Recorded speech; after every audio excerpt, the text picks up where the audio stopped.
Okay, we start a new chapter, chapter 7 of your book. If you look on page 240, you'll see a certain map, and that's the regions of North Africa and Southwest Asia. Let's talk about the empire states first. Just briefly, we're going to get more into them as we go along, but we notice that Turkey, which is 5%, has 5% of its territory in Europe. In fact, they adopted the Western alphabet instead of the Arabic alphabet as their official written language, and so which is very unusual for a culture that is steeped in Islam. You have Iran, a 5,000-year-old culture that's also steeped in Islam, a different type of Islam. That should be a good place to start. Two types of Islam which dominates the whole region. Remember, Islam spread from Medina and Mecca around 612 or 622, somewhere around there. Moved west and east, and eventually over time, as most things do, they have their own things split apart and become their own brand. Well, Sunni Islams, or Sunnis like in Turkey, believe that only leaders, any devout Muslim can be a leader, versus Shiite or Shia in Iran, which believes only the descendants of prophets of Mohammed, descendants of the Prophet Mohammed, can be a leader. So anyway, empire states. Okay, so Turkey now is, again, a secular Islamic state, unlike Iran, which is not. And Iran is very much a fundamentalist Shia Islam culture. But Turkey is more or less, even with Erdogan, the current ruler, the president so-called, he's a dictator. I have many friends on Twitter from Turkey, and I hear everything. So he kind of is doubling down to get more fundamentalist in his approach to ruling Turkey. But Turkey's always been an ally of us, and we actually they've helped us in the Cold War against the Soviets. So that's another story for another day. But Iran has always been a troublemaker for us. We had Iran under control back in the 50s and 60s till the Islamic Revolution in the 70s. When the Shah was overthrown and the Islamic fundamentalists, the Ayatollah Khomeini, took power, and they were no longer an ally. We liked Iran because of the oil, and we had. Remember, we're a global power, so what's good for us is good for us. We don't care about.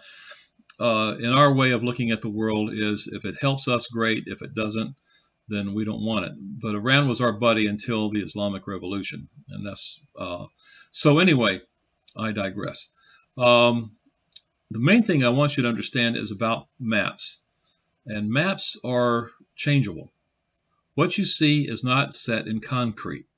The maps of this area changed after World War I. Let's look at a World War I map. It was called the Ottoman Empire. It was ruled by this guy called Suleiman. Here is Suleiman in 14th, 15th century, and he was kind of a weak ruler. He just kind of let things happen. He extended his empire. It was, of course, Islamic in nature, and the map of it. Here we go. Here's the map of the Ottoman Empire, 1914. This is pre-World War I. So they allied themselves with Germany in 1914, when World War I broke out. So you see former Ottoman lands over time, like in the 1830s and 1912, and even Greece, believe it or not, and Bulgaria. All these were at one time part of the Ottoman Empire. And after World War I in 1914, it changed to pretty much what we have today. So maps change, and they've changed through wars, through history.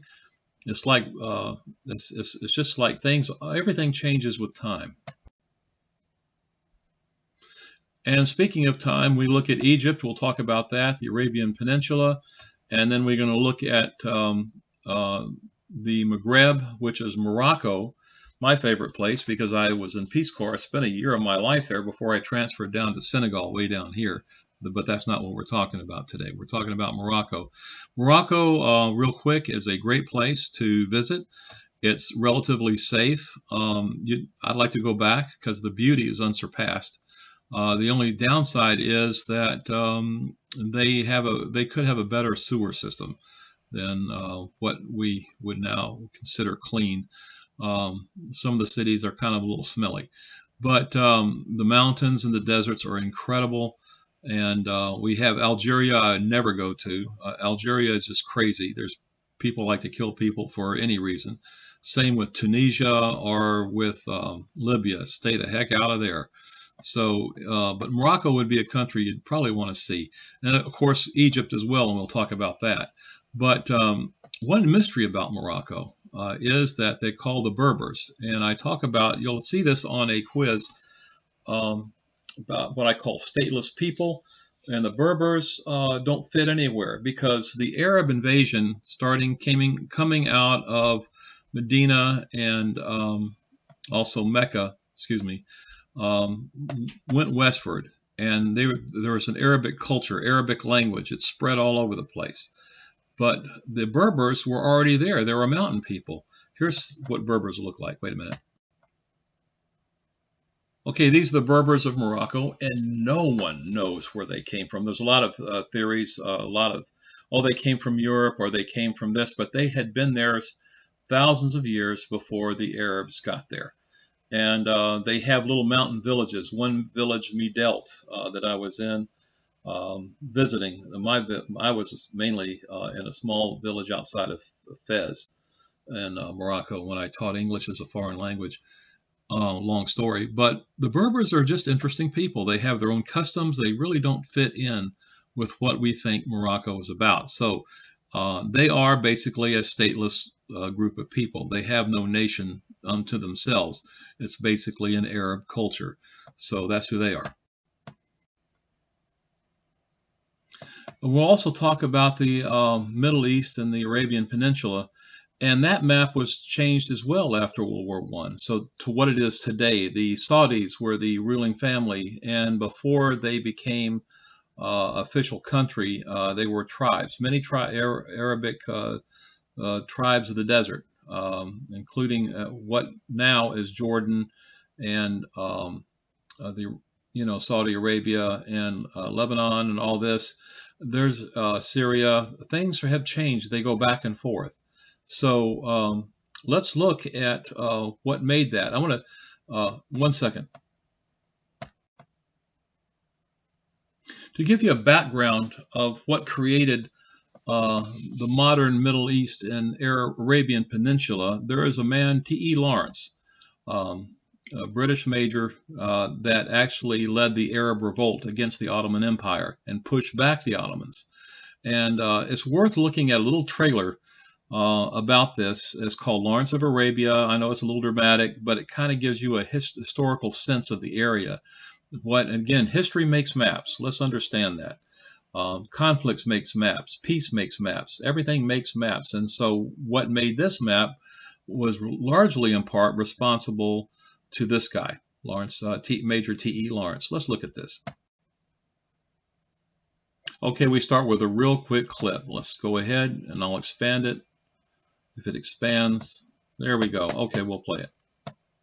One of the greatest beings alive in our time. We shall never see his like again. His name will live in history. It will live in the annals of war. It will live in the legends of Arabia. Who is he? Petru. Tavas! What is your name? My name is for my friends.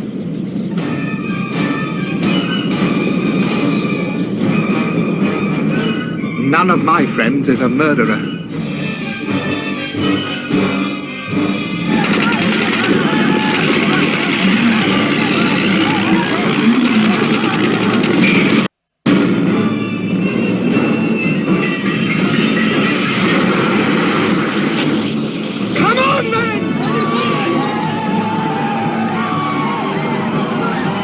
For over a quarter of a century, controversy has raged around the name of T.E. Lawrence.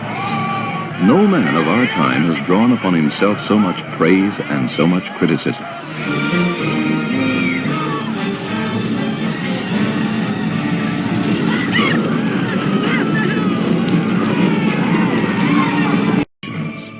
Lawrence of Arabia, filmed against a canvas of awesome magnificence.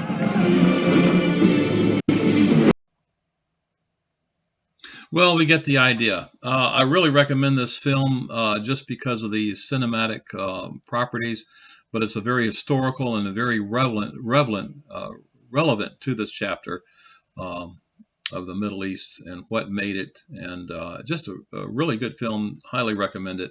I'll end this video right here.